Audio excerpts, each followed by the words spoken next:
The old Victorian house on Maple Street had always creaked at night, but 3-year-old Emma Rodriguez knew the difference between settling wood and danger. Tonight, the sounds coming from downstairs made her small body tense with a fear she couldn't yet name. She pulled her favorite stuffed elephant, Mr. Buttons, closer to her chest and listened to the familiar rhythm of her grandmother's telenovelas drifting up from the living room. Emma loved staying at Grandma Rose's house. Unlike the cramped apartment she shared with her mother and Ray, her stepfather, Grandma's house smelled like cinnamon cookies and had a big backyard where she could chase butterflies. Her mother, Carmen, worked double shifts at the hospital and often dropped Emma off for days at a time. "Mia, you be good for Grandma," Carmen would say, kissing Emma's forehead before rushing off to another 12-hour shift. But tonight felt different. Tonight, Ray had come too. Emma heard his voice first, that booming, angry sound that made her stomach twist into knots. She'd learned to recognize the tone that meant trouble was coming. At home, she would hide under her bed when Ray used that voice with Mama, but here at Grandma's, she thought she was safe. "Where's my money, you old witch?" Ray's voice cut through the peaceful evening like a knife. Emma sat up in her small bed, her heart beginning to race. Through the thin walls, she could hear her grandmother's voice, higher pitched than usual, trying to calm him down. "Ray, per favor, lower your voice. Emma is sleeping upstairs. We can talk about this tomorrow when you're—" "Don't tell me when to talk." The sound of something crashing made Emma flinch. It sounded like Grandma's special plate, the one with the painted roses that sat on the mantel. Grandma had told her it belonged to her own grandmother, brought all the way from Mexico. Emma's eyes filled with tears at the thought of the beautiful plate broken on the floor. "You promised Carmen you'd pay me back for watching the kid all these months," Grandma Rosa continued, her voice shaking now. "I haven't asked for much, but I need money for my medications, Mio. The doctor says—" "I don't care what the doctor says," Ray shouted. "And don't call me your son. I'm nothing to you, and you're nothing to me. Carmen's just convenient, and so is having someone watch her brat for free." Emma didn't understand all the words, but she knew Ray was talking about her. She was the brat, the kid who needed watching. A horrible feeling settled in her stomach, the same feeling she got when other children at daycare talked about not wanting to play with her because she was too little or too quiet. The shouting continued below, and Emma heard her grandmother crying now. Grandma Rosa, who sang Mexican lullabies and made the best tres leches cake in the world, who taught Emma to count in Spanish and braided her long black hair every morning, she was crying because of Ray. Emma slipped out of bed, her bare feet touching the cold hardwood floor. She crept to her bedroom door and pressed her ear against the wood. The voices were clearer now and more frightening. "I gave you everything," Grandma Rosa was sobbing. "I welcomed you into our family, treated you like my own son, and this is how you repay me? By stealing from me and threatening me in my own home? Shut up." Ray's voice was getting closer to the stairs. "Just shut up and tell me where you keep the rest of your money. I know you've got more hidden somewhere." "There is no more money, Ray. I've given you everything I have. Please, just go home. Come back tomorrow when you've cooled down, and we can—" The sound that followed would haunt Emma's dreams for months to come. It was the sound of a body hitting something hard, followed by a scream that was cut short, and then a terrible bumping, crashing noise that seemed to go on forever. Emma's little hands flew to her mouth as silence fell over the house. Not the peaceful quiet of bedtime, but the terrible quiet that comes after something awful has happened. Her legs felt like jelly, but somehow she managed to move away from the door. Somewhere in her 3-year-old mind, instinct took over. She had to hide. Emma's eyes darted around her small bedroom, searching for safety. The closet grandma had always said it was big enough to hide in during their games of hide and seek. Emma ran to the closet and pushed aside the hanging dresses that smelled like lavender and mothballs. She squeezed herself into the far corner, pulling Mr. Buttons tight against her chest. Heavy footsteps began climbing the stairs, and Emma's breathing became shallow and rapid. Ray had never hurt her directly, but she'd seen him grab her mother's arm hard enough to leave bruises. She'd seen him throw things when he was angry. And now, the house was too quiet, and Grandma Rosa wasn't singing anymore. "Where's that little brat?" Ray's voice was right outside her door now, slurred and dangerous. "She's probably awake, heard everything. Can't have any witnesses." The bedroom door crashed open with such force that it hit the wall behind it. Emma squeezed her eyes shut and tried to make herself as small as possible in the corner of the closet. She pressed her face into Mr. Button's soft gray fabric, remembering how Grandma had told her that elephants were good luck and would always protect her. Ray's footsteps moved around the room. She heard him checking under the bed, behind the curtains. He was getting closer to the closet. Emma held her breath until her lungs burned, not daring to make the slightest sound. The closet door creaked open. For what felt like hours, but was probably only minutes, Ray stood there. Emma could smell the alcohol on his breath and feel the anger radiating from him like heat. But somehow, crammed in the dark corner behind the dresses, she remained invisible.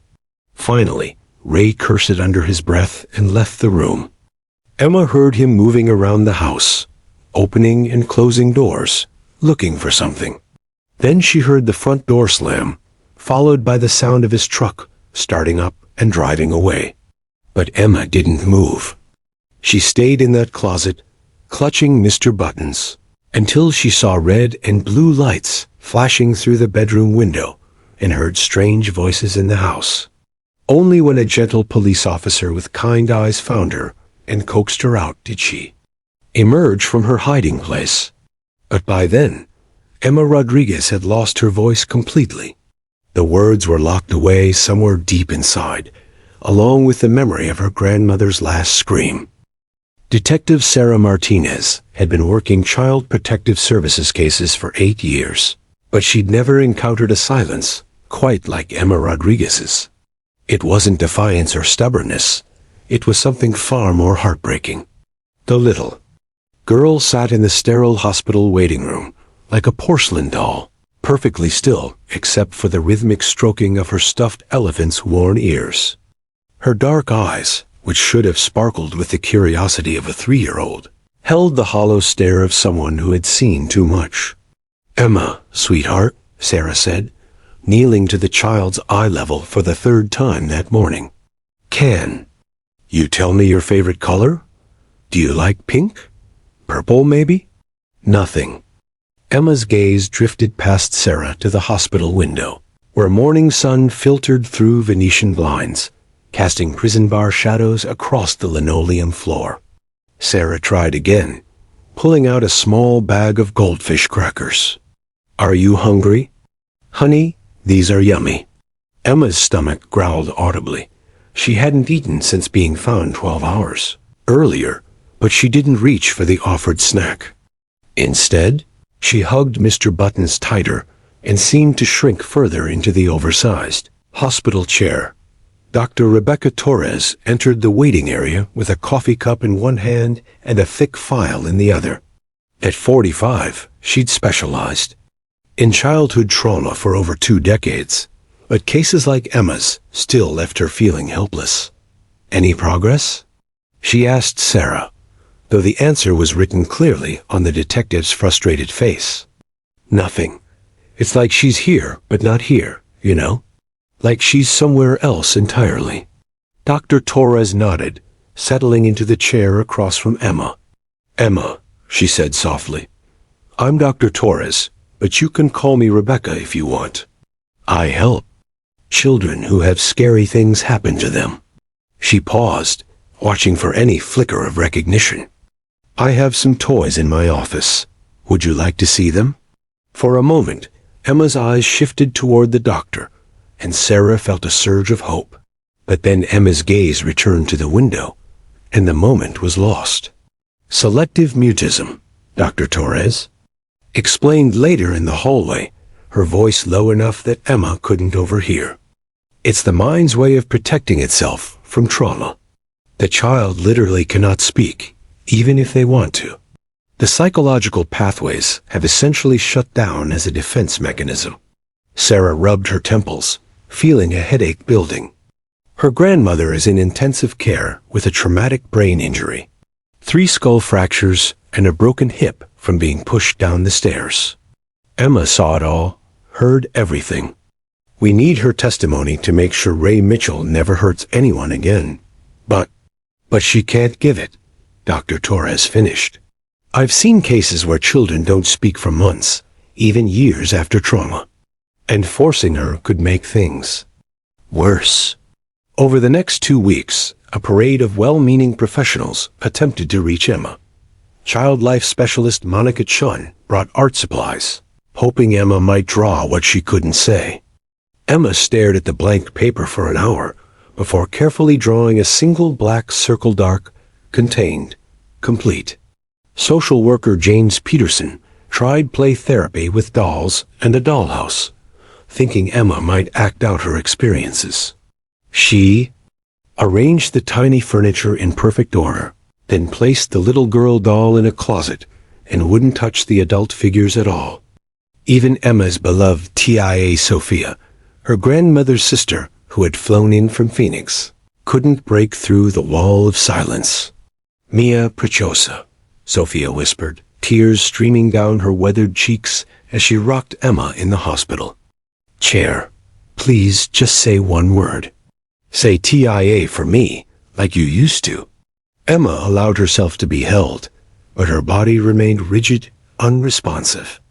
She was physically present, but emotionally unreachable, locked in a protective shell that no amount of love seemed able to penetrate. The legal implications were staggering. Assistant District Attorney Michael Foster paced his office like a caged animal, explaining the situation to Detective Martinez and Dr. Torres. Ray Mitchell's lawyer is already pushing for a plea deal. Without Emma's testimony about what she witnessed, we can't prove attempted murder. We're looking at simple assault charges at best. But the grandmother's injuries, Sarah started, could have been caused by a fall down the stairs, according to the defense. Ray claimed she was drunk, lost her balance.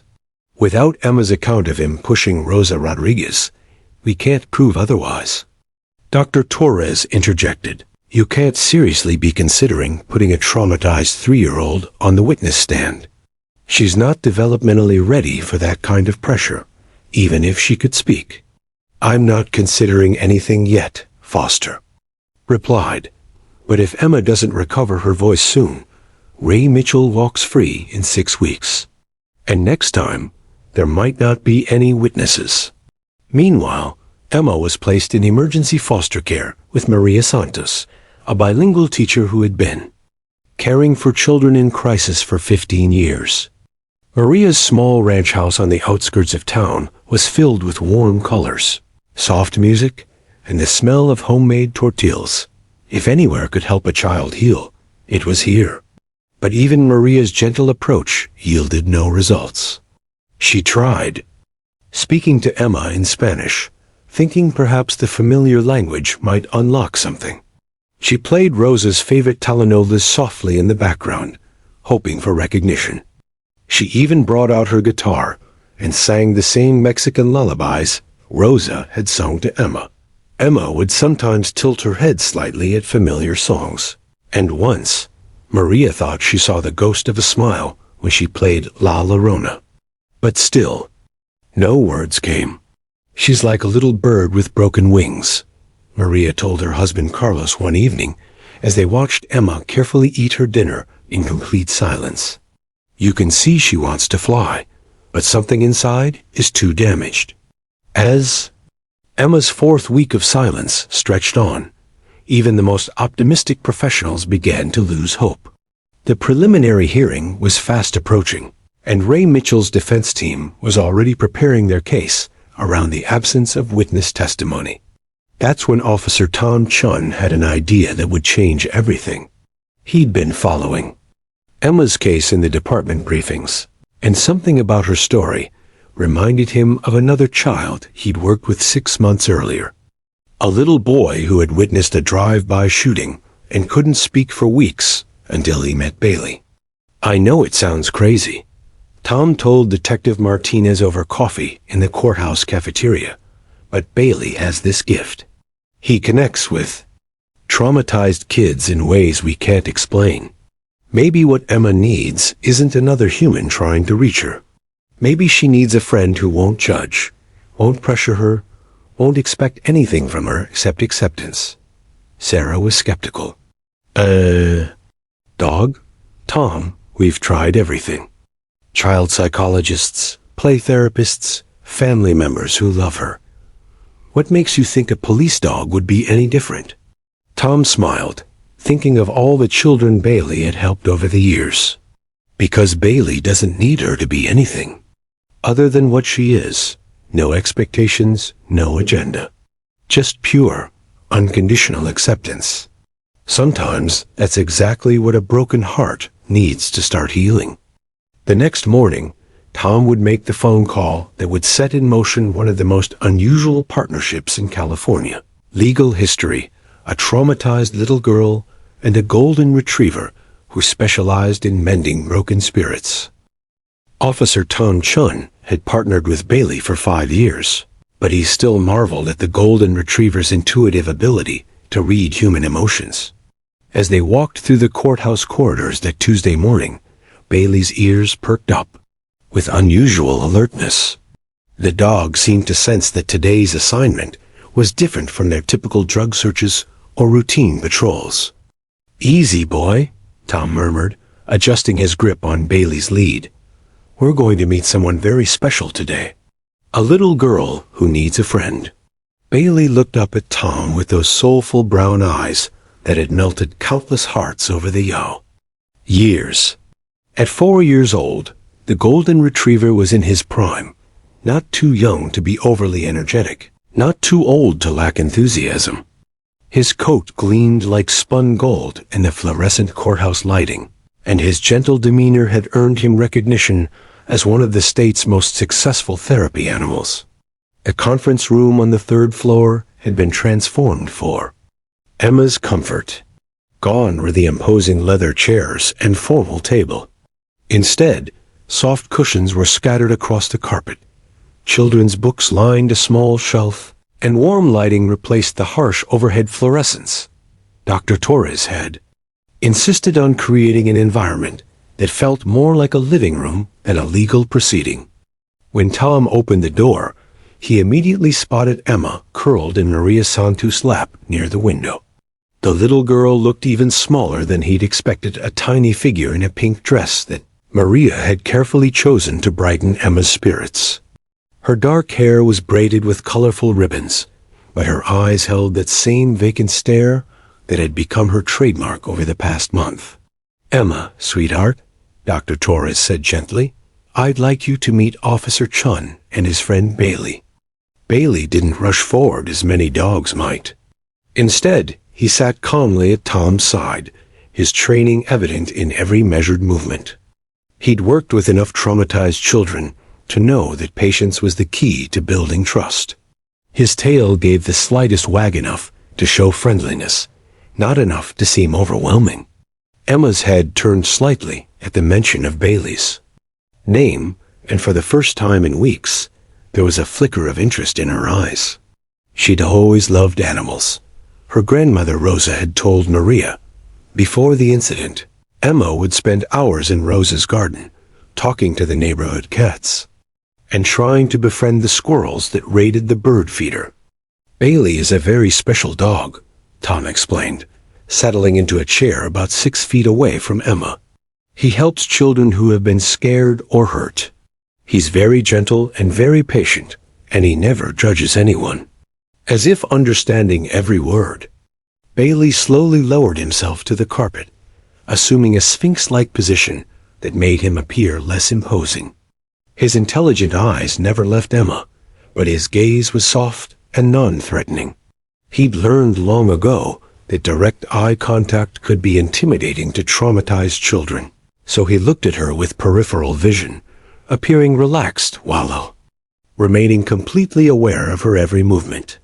Dr. Torres watched in fascination as something subtle shifted in Emma's posture.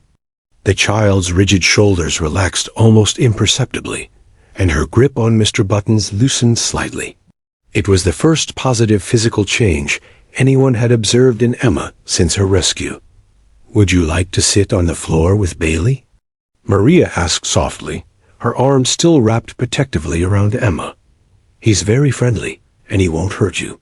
Emma didn't respond verbally, but she slipped down from Maria's lap with unusual initiative. For weeks, she'd moved only when guided by adults, showing no personal motivation or desire. But now, she was making an independent choice. She sat cross-legged on the carpet, about 4 feet from Bailey, still clutching Mr. Buttons, but no longer hiding behind him. Bailey's tail thunked once against the floor, a gentle greeting that said, "Hello, I see you," without demanding anything in return. The room fell silent, except for the soft hum of the air conditioning and the distant sounds of courthouse activity.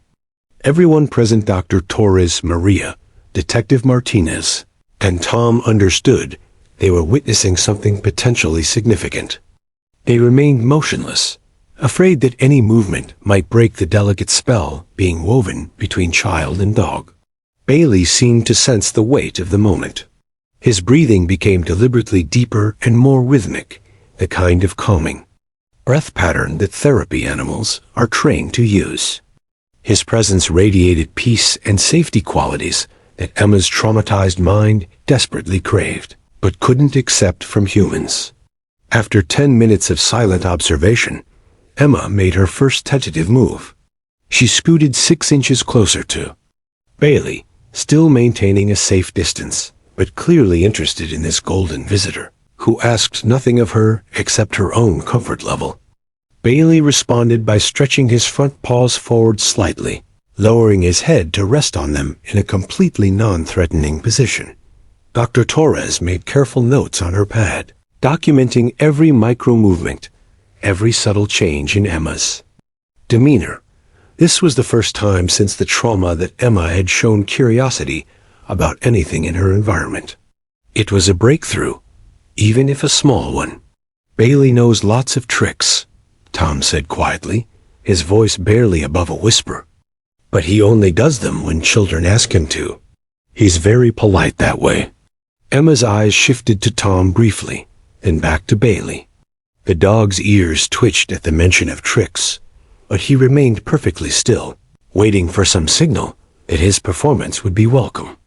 As the session continued, Emma gradually moved closer to Bailey, drawn by something indefinable in his presence. Perhaps it was his complete lack of expectations. Every human in her life since the trauma had wanted something from her words. Cooperation, healing, testimony. Bailey wanted nothing except to be near her, offering silent companionship without agenda. By the end of the hour, Emma was sitting just 2 feet from Bailey, close enough to see the golden flecks in his brown eyes and smell his clean, warm scent.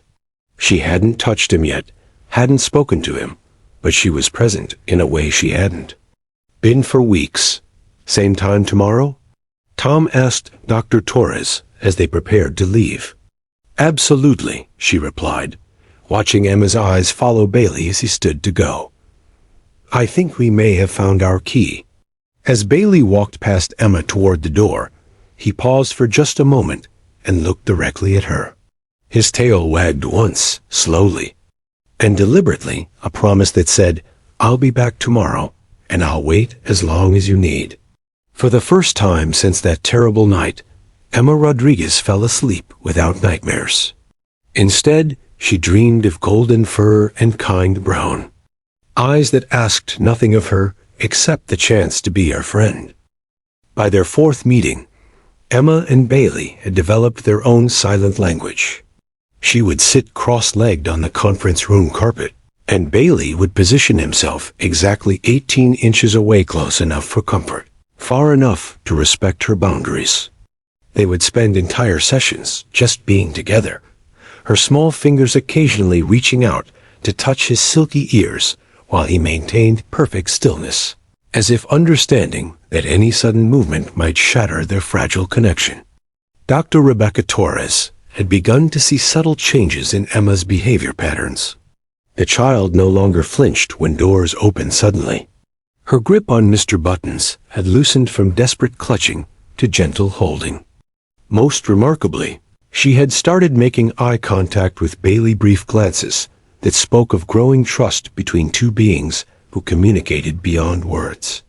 "She's different with him," Maria Santos whispered to Detective Martinez during one of their observation sessions. "At home, she still moves like a ghost, barely there. But here, with Bailey, she single quotes present." Tom Chun had noticed it too. Bailey's tail movements had become more animated around Emma, his breathing more relaxed.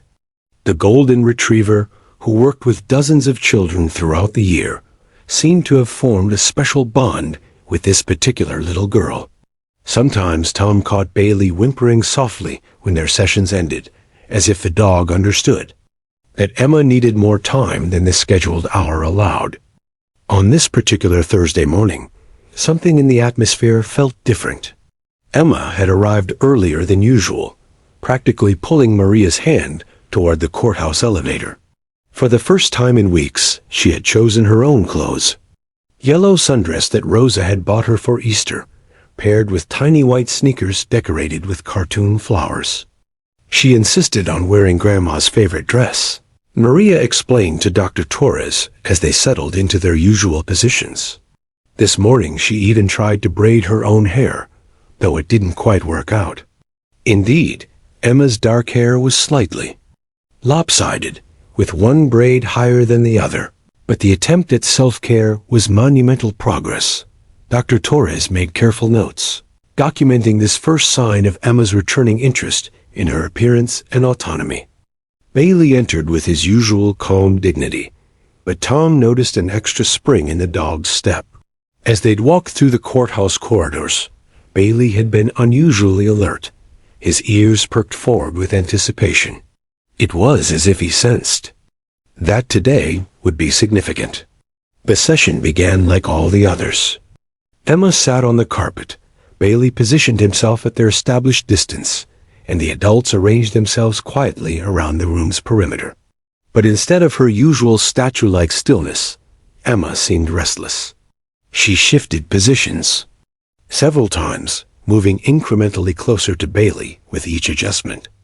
Dr. Torres watched with growing excitement as Emma finally settled directly beside Bailey, her small body actually touching his golden flank. The dog's breathing deepened with contentment, and his tail gave a single, gentle thump against the carpet, his way of saying, "I'm honored by your trust." For 20 minutes, they sat in comfortable silence. Emma's hand rested on Bailey's back, moving rhythmically with his breathing. The observers could see the tension melting from her tiny shoulders as she absorbed the dog's calm energy. It was like watching meditation in action, two souls finding peace in shared presence. Then, without warning, Emma leaned forward until her face was buried in the thick fur around Bailey's neck. Her small arms wrapped around him in what could only be described as a desperate hug, as if she were trying to disappear into his warmth and safety. Bailey remained perfectly motionless, understanding instinctively that this moment required his complete stillness. His breathing stayed deep and even, providing a steady rhythm that seemed to anchor Emma to the present moment rather than the terrifying memories that had haunted her for weeks. And then, so softly that everyone in the room had to strain to hear, came the sound they'd all been hoping for. Emma's voice, whispered directly into Bailey's fur. "He was mean to Grandma." The words were barely audible, muffled by golden hair, and spoken with the broken cadence of a child who hadn't used her voice in a month. but they were unmistakably there, clear and purposeful. Dr. Torres' pen froze mid-sentence. Detective Martinez leaned forward in her chair, hardly daring to breathe. Tom Chun felt Bailey's muscles tense slightly, the dog's training recognizing that something important was happening. Emma continued, her voice growing marginally stronger with each word, though still directed solely to Bailey. He pushed her down the stairs. I saw him do it. She was crying. The golden retriever turned his head slightly, just enough to rest. His muzzle gently against Emma's temple, a gesture of pure compassion that seemed to encourage her to continue. There was blood on the floor, Emma whispered, her small voice trembling with the weight of the secret she'd been carrying. So much blood, and Grandma stopped singing her songs. Maria Santos pressed her hand to her mouth, tears streaming down her cheeks. This was more than Emma had communicated since before the incident. These were the detailed memories of that terrible night, finally finding their way out through the safe conduit of her four-legged confidant. I hid in the closet because I was scared, Emma continued, her arms tightening around Bailey's neck. I thought he might hurt me too. I was so scared, Bailey. I couldn't help Grandma. I was too little. Bailey's response was purely instinctual. He shifted slightly to rest more of his weight against Emma's small form, providing a living barrier between her and the world. His presence seemed to communicate what words could not, that she was safe now, that she had been brave, that surviving was enough. Dr. Torres realized she was witnessing something extraordinary. Emma wasn't just breaking her silence, she was processing her trauma in real time, using Bailey as both confessor and comfort. The dog's non-judgmental presence was allowing Emma to voice the horrors she'd witnessed without fear of adult reactions, expectations, or the complex emotions that human responses inevitably carried. He said bad words about me, Emma whispered, her voice barely a breath. Called me a brat, said I was trouble. But Grandma said I was her little princess, her Mia Preciosa. As Emma continued to whisper her story into Bailey's fur, everyone in the room understood they were witnessing more than a breakthrough in selective mutism. They were seeing the first tentative steps of a traumatized child's journey back to herself, guided by the unconditional love of a dog who asked nothing in return except the privilege of listening. When the session ended an hour later, Emma had shared more details about that night than any professional had dared hope for. But more importantly, she had rediscovered her voice, not through therapeutic techniques or professional interventions, but through the simple, profound connection with a friend who loved her exactly as she was. The emergency meeting in Judge Patricia Hawkins' chambers at 7:30 a.m. was unlike anything the veteran jurist had experienced in her 23 years on the bench. Coffee cups and legal briefs cluttered her normally pristine mahogany desk as lawyers, child advocates, and court officials debated a question that had no clear precedent. Could a golden retriever serve as an emotional support companion during a child's testimony in a criminal trial? Defense attorney Michael Harper paced the length of the judge's chambers like a caged predator, his expensive Italian shoes clicking against the hardwood floor with increasing agitation. Your Honor, this is absolutely preposterous. A therapy dog in my courtroom? What's next? Emotional support peacocks? Crystal healers? Where does it end? Harper was a seasoned criminal defense lawyer who had built his reputation on technical objections and procedural challenges. At 55, he commanded respect in legal circles for his sharp intellect and ruthless cross-examination skills. But this case was testing even his considerable experience. My client has the right to face his accuser, Harper continued, gesturing dramatically toward the stack of case law he'd assembled. How can Mr. Mitchell receive a fair trial when the witness is being coached by, he paused, searching for appropriately dismissive words, a canine comfort object? Assistant District Attorney David Foster Harper's opponent for over a decade, shot back with equal intensity. Nobody's coaching anyone, Mike. The child has selective mutism from severe trauma. Without Bailey's presence, she literally cannot speak. Your client caused that trauma when he nearly killed her grandmother in front of her. Foster was younger than Harper, but had earned a reputation as a fierce advocate for victims' rights. His passion for justice sometimes bordered on the theatrical, but his conviction rate spoke for itself. This case, however, was pushing him into uncharted legal territory. Judge Hawkins raised her hand for silence. At 62, Patricia Hawkins had presided over thousands of cases involving children, but nothing had prepared her for the complexity of Emma Rodriguez's situation. Her graying hair was pulled back in its characteristic bun, and her reading glasses perched at the end of her nose as she studied the emergency motion before her. Dr. Torres, the judge addressed the child psychologist, explained to me in layman's terms exactly what we're dealing with here. Dr. Rebecca Torres had barely slept since Emma's breakthrough 3 days earlier. She'd spent countless hours researching legal precedents, consulting with colleagues, and preparing for this very moment. Your Honor, Emma suffers from trauma-induced selective mutism. Her psychological pathways for verbal communication have essentially shut down as a protective mechanism.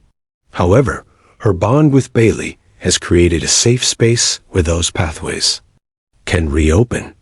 But surely, Harper interjected, the child can be taught to speak without the dog present? We're not talking about a permanent disability here.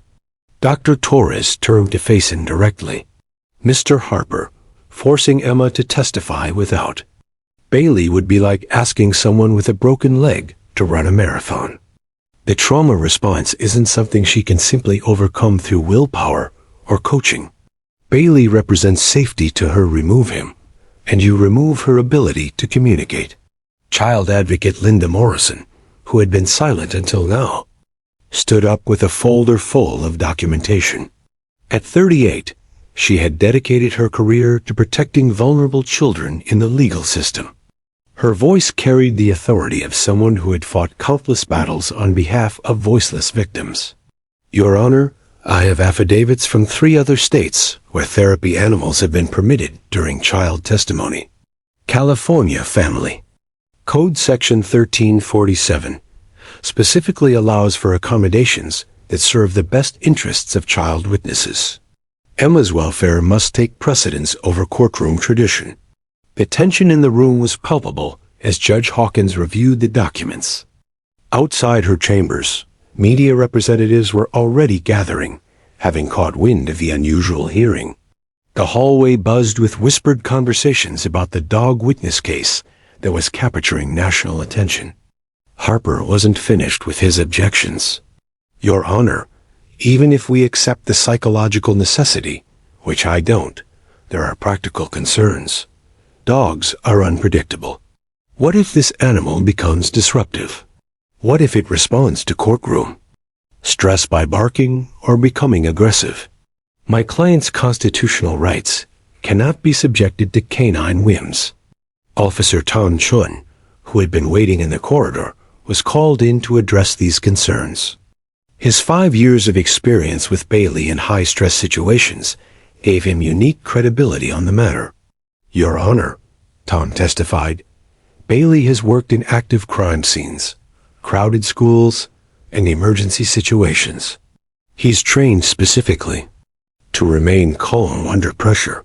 In 5 years of service, he has never shown aggression or disruptive behavior. His entire training is built around providing stability in chaotic environments. As the arguments continued, news trucks began arriving at the courthouse.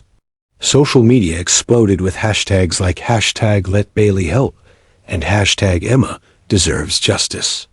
The case had struck a nerve with the public, dividing opinion between those who saw it as necessary compassion and others who viewed it as a dangerous precedent. Meanwhile, in the courthouse daycare center 1 floor below, Emma sat with Bailey and Maria Santos, completely unaware of the legal storm swirling around her testimony. She had continued speaking to Bailey in their daily sessions, revealing more details about that terrible night. Her words were becoming clearer, her memories more organized, but always and only with Bailey present. "She's been having nightmares again," Maria reported to Dr. Torres during a brief break. "But when she wakes up spared, she asks for Bailey. She's never asked for anything before. Not food, not comfort, not even her mother. Just Bailey." The psychological evaluation reports painted a clear picture. Emma's trauma bond with Bailey was genuine and profound. Separating them during testimony would likely re-traumatize her and potentially silence her permanently. Judge Hawkins finally called for a recess after 3 hours of heated debate. As lawyers filed out to prepare additional arguments, she remained in her chambers, staring at a photograph on her desk, her own granddaughter, about Emma's age, smiling gap-toothed at the camera. The decision she faced would set legal precedent far beyond this single case. Allow Bailey in the courtroom, and she might open the floodgates to endless accommodation requests. Deny the motion, and she might silence the only witness capable of ensuring justice for a horrific crime. That evening, as Judge Hawkins reviewed case law late into the night, one principle kept emerging from the legal complexity. The court's primary obligation was to seek truth and protect the innocent. Sometimes, she realized, justice required not just following precedent, but having the courage to create it. The next morning, her decision would either make legal history or derail Emma's only chance at healing. The weight of that choice pressed down on her as she prepared to render a judgment that would determine whether a little girl and her golden retriever companion could face down evil together, or whether trauma would claim another silent victim. November 20th dawned gray and drizzling, as if the sky itself was weeping for what was about to unfold in Courtroom 3B. By 7 a.m., news vans lined the street outside the Riverside County Courthouse, their satellite dishes reaching toward the pewter. Clouds like metal flowers seeking light. Reporters clutched coffee cups and adjusted their earpieces while protesters gathered on the courthouse steps, some holding signs reading "Justice for Emma," while others proclaimed "Protect Constitutional Rights." Inside the courthouse, Emma Rodriguez sat in the Victim Services office, her small legs swinging from an adult-sized chair that made her look even tinier than her 3 years. She wore the navy blue dress that Maria Santos had carefully chosen formal, enough to show respect for the court, but soft enough to provide comfort. Her hair was braided with small white ribbons, and she clutched Mr. Buttons with one arm, while her other hand rested on Bailey's golden head. The therapy dog seemed to sense the gravity of the day.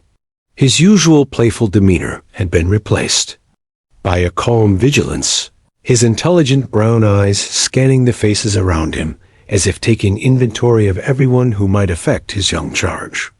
Officer Tom Chun had arrived 2 hours early to ensure Bailey was properly groomed and mentally prepared for what would likely be the most important testimony of both their careers. "Remember, sweetheart," Dr. Rebecca Torres knelt beside Emma's chair, "you only have to tell the truth about what you saw. Bailey will be right there with you the whole time, and if you need a break, just look at Judge Hawkins, and she'll give you one." Emma nodded solemnly, though her grip on Bailey's fur tightened.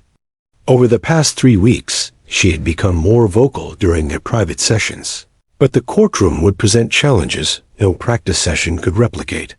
The formal atmosphere, the intimidating presence of Ray Mitchell, the scrutiny of strangers, all of it threatened to trigger the protective silence that had shielded her for so long. At 8:45 a.m., Judge Patricia Hawkins entered her courtroom to find every seat occupied. The gallery buzzed with whispered conversations between journalists, legal observers, and members of the community who had followed Emma's story. Court Bailiff Robert Martinez called for order as Judge Hawkins took her place behind the bench, her expression grave and determined. The previous evening's decision had been the most difficult of her judicial career. After reviewing constitutional law, child protection statutes, and her own conscience, she had concluded that Emma's right to be heard outweighed traditional courtroom protocol. Bailey would be allowed to remain with Emma during her testimony, a first in California legal history.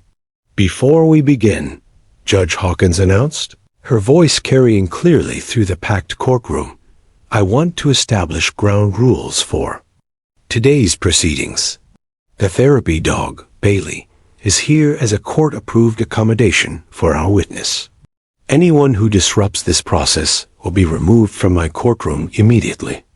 At the defense table, Ray Mitchell sat in his Orange County jail uniform, his hands shackled and resting on the polished wood surface. At 34, he looked older than his years, his face bearing the bloated effects of chronic alcohol abuse and the stress of incarceration. His lawyer, Michael Harper, had coached him extensively on courtroom behavior, emphasizing that any visible anger or intimidation toward Emma would be catastrophic for their case. Mitchell's cold gray eyes scanned the courtroom until they found Emma in the front row of the gallery. For just a moment, his mask of indifference slipped, revealing a flash of the rage that had driven him to violence. Emma, catching sight of him, instinctively pressed closer to Bailey, who responded by shifting his body to block her view of the defendant. "The state calls Emma Rodriguez to the witness stand," announced Assistant District Attorney David Foster, his voice steady despite the historic nature of what was about to unfold. The courtroom fell absolutely silent as Emma stood up, her movement triggering a wave of emotional responses from the observers. Some spectators wiped away tears at the sight of the tiny girl walking toward the witness stand, while others leaned forward in anticipation of testimony that would either convict or exonerate Ray Mitchell. Tom Chun guided Bailey alongside Emma as they approached the specially modified witness area. Court maintenance had removed the traditional witness chair and replaced it with a comfortable love seat where Emma could sit beside Bailey. A small table held a box of tissues, a cup of water, and several of Emma's favorite books props designed to maintain her comfort throughout the ordeal. Judge Hawkins' voice was particularly gentle as she administered the oath. "Emma, do you promise to tell the truth about what happened to your grandmother?" "Yes," Emma whispered, the single word barely audible through the courtroom's sound system. It was the first word she had spoken to anyone other than Bailey in over 2 months, and its significance was not lost on anyone present. Bailey positioned himself perfectly beside Emma, his body creating a golden barrier between her and the rest of the courtroom. His breathing was deep and rhythmic, providing the calming presence that had become Emma's anchor in a world that had proven capable of terrible things. Ada Foster approached the witness area with careful, measured steps, his usually commanding presence subdued out of respect for Emma's fragility. "Emma, can you tell us about the night when your grandmother got hurt?" Emma's hand found Bailey's ear, stroking the soft fur as she gathered courage to speak. The courtroom seemed to hold its collective breath, understanding that they were about to hear testimony that would either deliver justice or leave a monster free to harm again. "Ray was drinking the angry juice," Emma began, her small voice growing slightly stronger with each word. "He was yelling at Grandma about money." In the gallery, Rosa Rodriguez's sister Sophia pressed a handkerchief to her eyes. Rosa remained in rehabilitation, her traumatic brain injury requiring months of therapy. But she had insisted that justice proceed, even if she couldn't testify herself. Emma continued, her narrative interrupted only by gentle prompts from Foster, and the occasional need to bury her face in Bailey's fur when the memories became too overwhelming. He threw Grandma's pretty plate, the one with roses. It made a loud noise when it broke. Defense Attorney Harper watched intently, knowing that his cross-examination would need to be extraordinarily careful. One wrong move, one moment of perceived aggression toward Emma, and the jury would crucify his client, regardless of reasonable doubt. As Emma's testimony unfolded, the courtroom witnessed something unprecedented. A 3-year-old girl, supported by an extraordinary dog, facing down the man who had shattered her world and demanding that truth be heard. Her words were simple, but their impact was profound, carrying the weight of innocence, confronting evil, and refusing to be silenced. The transformation in Emma's voice as her testimony continued was nothing short of miraculous. What had begun as barely audible whispers gradually strengthened into clear, purposeful sentences that carried the unmistakable ring of truth. Bailey remained her constant anchor, his golden presence radiating the safety that allowed her words to flow like water finally released from a broken dam. Ray grabbed Grandma's arm real tight, Emma continued, her small hand never leaving Bailey's head. She said, "Please don't hurt me." But he was too angry to listen. His face was all red and scary. In the jury box, 12 citizens sat transfixed by the testimony of the youngest witness many had ever encountered. Juror number 3, grandmother. To twin boys Emma's age, quietly dabbed at her eyes with a tissue. Juror number 7, a construction worker who had initially been skeptical about allowing a dog in court, found himself leaning forward, hanging on every word from the brave little girl. Assistant District Attorney David Foster approached each question with surgical precision, knowing that Emma's attention span was limited and her emotional reserves could be depleted at any moment. "Emma, when Ray grabbed your grandmother's arm, what happened next?" Emma's breathing quickened slightly, and Bailey seemed to sense her distress. The therapy dog shifted his position just enough to rest his chin gently on Emma's lap, providing immediate comfort through his warm weight. The gesture was so perfectly timed that several jurors exchanged amazed glances. This wasn't just a trained dog, but a true therapeutic partner who understood human trauma. He started pushing her toward the stairs, Emma said, her voice gaining strength from Bailey's support. Grandma tried to hold on to the banister, the pretty wooden one she always polished. But Ray was too strong. He pushed her really, really hard. Defense attorney Michael Harper watched the jury's faces with growing alarm. Every maternal and paternal instinct in that box was being activated by Emma's innocent descriptions of violence. His client's chances were evaporating with each word from the child witness. But Harper knew that any aggressive cross-examination would only make things worse. Emma continued her account with devastating clarity. "I heard Grandma fall down the stairs. Bump, bump, lots of bumps. Then it got really quiet, and I was scared because Grandma always makes noise. She hums while she cooks, and she talks to her plants, and she sings in the shower. But after the bumps, there was no sound at all. The courtroom was so silent that the air conditioning seemed unnaturally loud. Even the court reporter, a veteran of 20 years who had heard every conceivable form of human testimony, found her hands trembling as she transcribed Emma's words. Judge Patricia Hawkins watched from the bench with a mixture of professional admiration and personal heartbreak. In 2 decades of family court, she had never witnessed testimony delivered with such raw authenticity.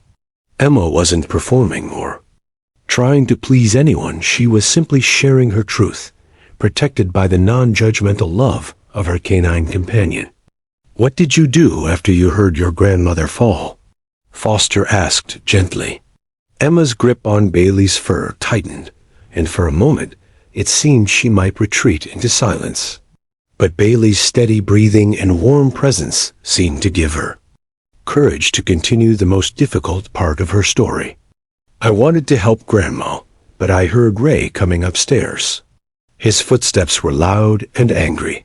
So I ran to my closet and hid behind Grandma's pretty dresses, the ones that smell like flowers." Emma's voice dropped to barely above a whisper. "I was too scared to help. I just hid like a baby." At this admission, Dr. Rebecca Torres felt her heart clench. Even at 3 years old, Emma was carrying survivor's guilt, blaming herself for not being able to help her grandmother. It was a psychological burden that would require years of therapy to fully address. Foster recognized the self-blame in Emma's words and gently corrected her perception. "Emma, you were very smart to hide. You were too little to stop Ray, and hiding kept you safe. Your grandmother would be proud that you were so clever." A small smile crossed Emma's face at this reassurance, the first smile anyone had seen from her in months. Bailey's tail wagged once, as if he too approved of this positive reframing. The testimony continued with Emma describing Ray's search through the house, his angry muttering about loose ends and witnesses, and finally his departure when police. Sirens grew loud in the distance. Each detail was delivered with the straightforward honesty that only children possess. No embellishment, no dramatic flourishes, just the unvarnished truth as seen through innocent eyes. "Did Ray say anything else before he left?" Foster asked, approaching the final crucial elements of Emma's account. Emma nodded solemnly. "He said bad words about me. Called me a little—" She paused, looking at Bailey as if asking permission to repeat the harsh language. "He called me a little brat and said nobody would believe a stupid kid anyway." This admission sent a ripple of anger through the courtroom. Ray Mitchell's attempt to intimidate a 3-year-old witness had backfired spectacularly, revealing the depth of his callousness to the jury. As Emma's direct testimony drew to a close, she had painted a vivid picture of domestic violence escalating to attempted murder. But more than that, she had demonstrated remarkable resilience. A traumatized child finding her voice through the healing power of unconditional love. When Foster announced no further questions, the courtroom seemed to exhale collectively. Emma had done it. She had faced her trauma, confronted her abuser's presence, and delivered testimony that would likely secure justice for her beloved grandmother. But the most challenging part was yet to come. Defense attorney Harper rose slowly from his seat, knowing that his cross-examination of a 3-year-old girl, conducted in front of 12 jurors and a packed gallery, would be the most delicate task of his legal career.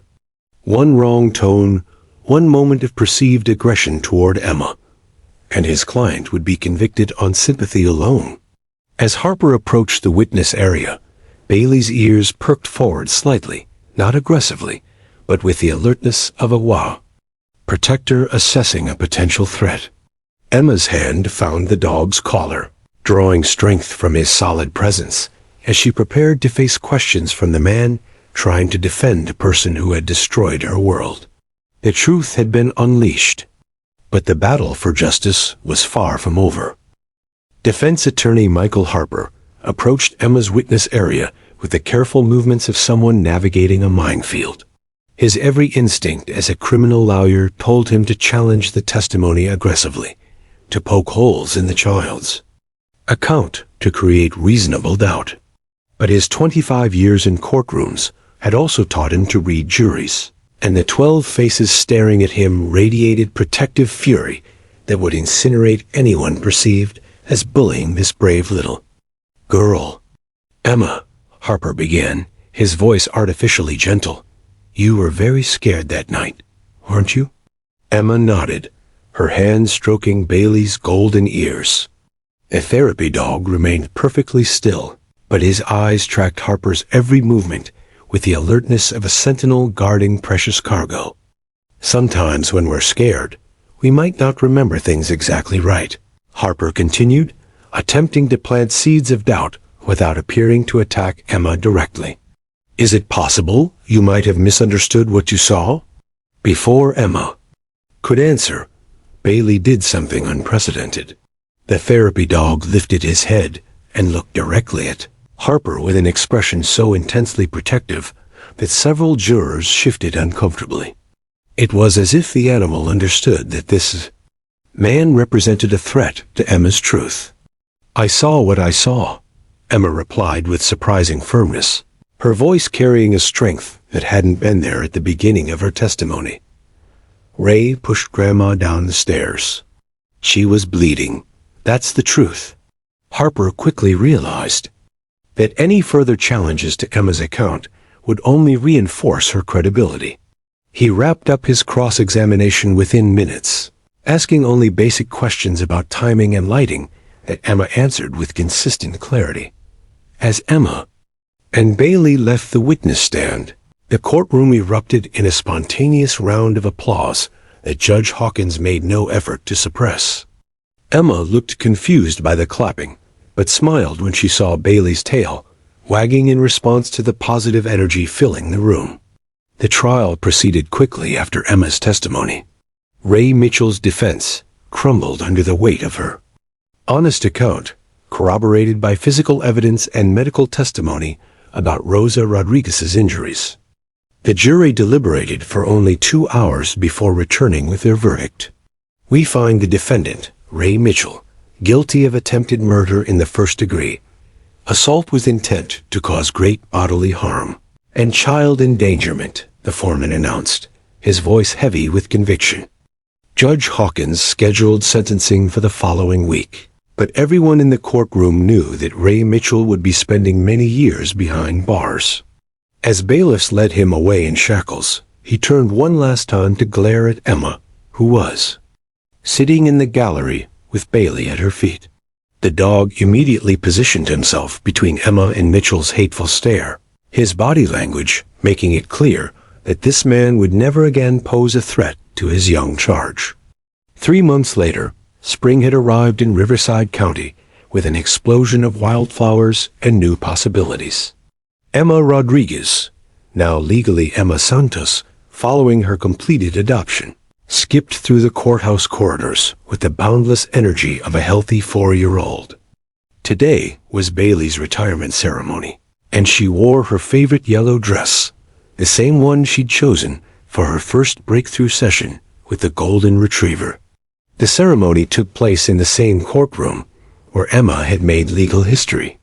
Sheriff's deputies, court officials, and members of the public filled the gallery to honor Bailey's extraordinary service. But for Emma, this was simply a celebration of her best friend. Bailey helped me find my voice, Emma announced when Judge Hawkins asked if she wanted to say anything about her special friend. He taught me that sometimes you have to be brave, even when you're scared, and that good friends never leave you alone with the scary stuff. Officer Tan Chun wiped away tears as he watched Bailey receive his retirement medal, a special collar engraved with Hero that Emma had helped design. The dog's career statistics were impressive. Over 200 children helped through trauma, dozens of successful prosecutions enabled by his therapeutic presence, and countless lives changed through his gentle intervention. But perhaps Bailey's greatest achievement was standing right in front of him, chattering excitedly about her upcoming kindergarten graduation and her plans to become a veterinarian, just like the doctor who takes care of Bailey. Emma's transformation was nothing short of miraculous. The silent, traumatized child who had hidden in closets had become a confident, articulate little girl who spoke up in class, made friends easily, and slept peacefully through the night. Her nightmares had been replaced by dreams of golden retrievers and sunny playgrounds. Maria and Carlos Santos had officially adopted Emma 6 weeks after the trial, giving her the stable, loving home she deserved. The adoption celebration had been held in Judge Hawkins' chambers, with Bailey serving as the ring bearer for the ceremonial exchange of family rings. Rosa Rodriguez's recovery had been slower but equally remarkable.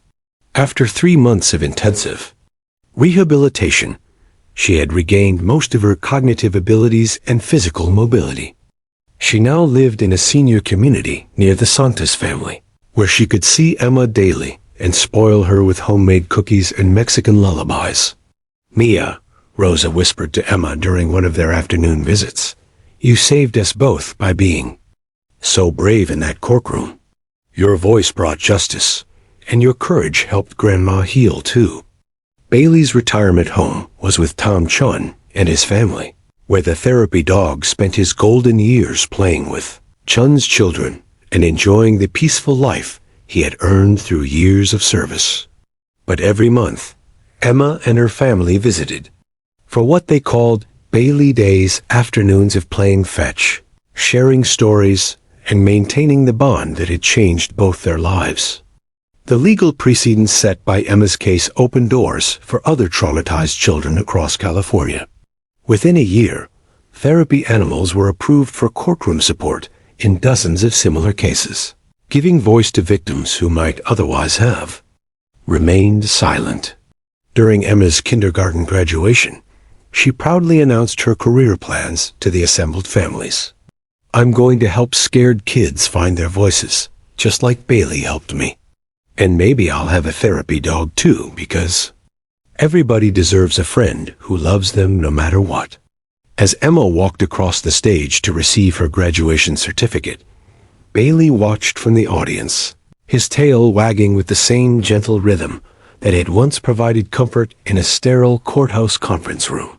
Their story had begun with trauma and silence, but it ended with healing, justice, and the unbreakable bond between a little girl who found her courage and the golden retriever who showed her the way home.